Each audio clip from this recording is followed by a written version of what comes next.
What's going on, guys? This is my 5 things I want to see change in this decade in the world of professional wrestling. Um, I've narrowed it down to five. There could be 10 things because the world of wrestling is bad at the minute. I know AEW is doing things, but yeah, just kind of 5 things I want to see change in wrestling this decade. Number one, please, like every time I go onto Twitter, why is everybody got to get butthurt over an opinion? Now I know this is a world thing, and everybody's like, "Oh my God, you got to be politically correct." But if somebody's saying something, don't take it so offensive. Everybody on Twitter, and this is including you wrestlers. You wrestlers are the biggest marks out there. You say us fans are the biggest marks. The wrestlers yourselves are the biggest marks. If anybody criticizes your your product or criticizes your match, you're like, "Oh my God, let's block this guy. Oh, he offended me." But how is it that in the movie business or a TV world, in any TV work that anybody does, they don't block anybody on Twitter. They don't say, "Oh my God, you don't know. You've never been in the TV business." How is it that wrestlers today have got so thin skin that they have to block people? Yeah, I know that you can get assholes and dickheads on Twitter. I've had a ton of them on YouTube and on Twitter and Facebook and whatever. But I'm not gonna block them. Like, yeah, if they want to just do that, if the if they're that sad they want to actually say comments like that, then that's their thing. But at the end of the day, the biggest marks are the wrestlers.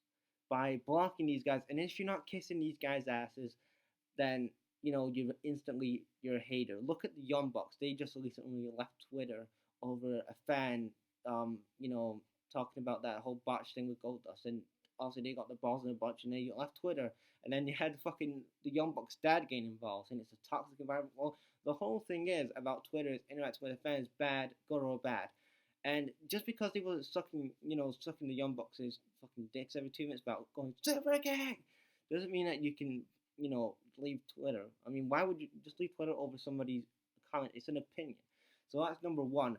Fans, fans, and I mean fans, smarts, and even people in the rest of business, just stop being so fucking butthurt and negative over an opinion in wrestling. It's just wrestling. It's a bit of fun. We're talking about something we love in professional wrestling.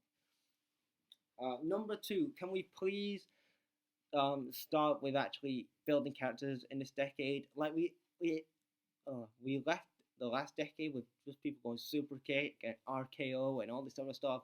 The independence, yes, it's good on PWG, but if you're going to a WWE or you're going to a mainstream TV product like an AEW or a WWE, and you're trying to get yourself over and you're trying to get some casual fans in, and I know there's not many casual fans that watch wrestling anymore, and if there are, they're just basically there for WrestleMania, and then they'll just go soon after. They have to, the wrestlers have to actually get a good character so that they can invest in somebody after WrestleMania and not just come back just because it's WrestleMania and they're just invested in this guy for 6 weeks and then they just fuck off after that. No, actually build up your character instead of doing stupid catchphrases like "too sweets" and "suck it" and whatever.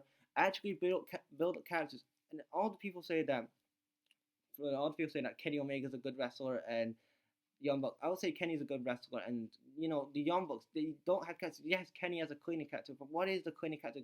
How would you explain that to a casual fan that is watching Kenny Omega for the first time, especially with AEW now on TV now? What is the cleaner? And instead of all these bumps, actually build up to a story. Actually cut promos. When was the last time that the Young Bucks could cut a promo, an actual promo, without saying "too sweet" or fucking bashing WWE? Um, you know, some of these wrestlers don't know how to work. Some of them just bump around, flip and all. They don't know how to work at all. They just cannot tell a story. Like you look at, and I don't like saying this, but you look at the 2000s. I know there was high flyers then, but they could actually work, cut a promo, and at least be entertaining in the ring. And you could know these characters. These were characters that were over.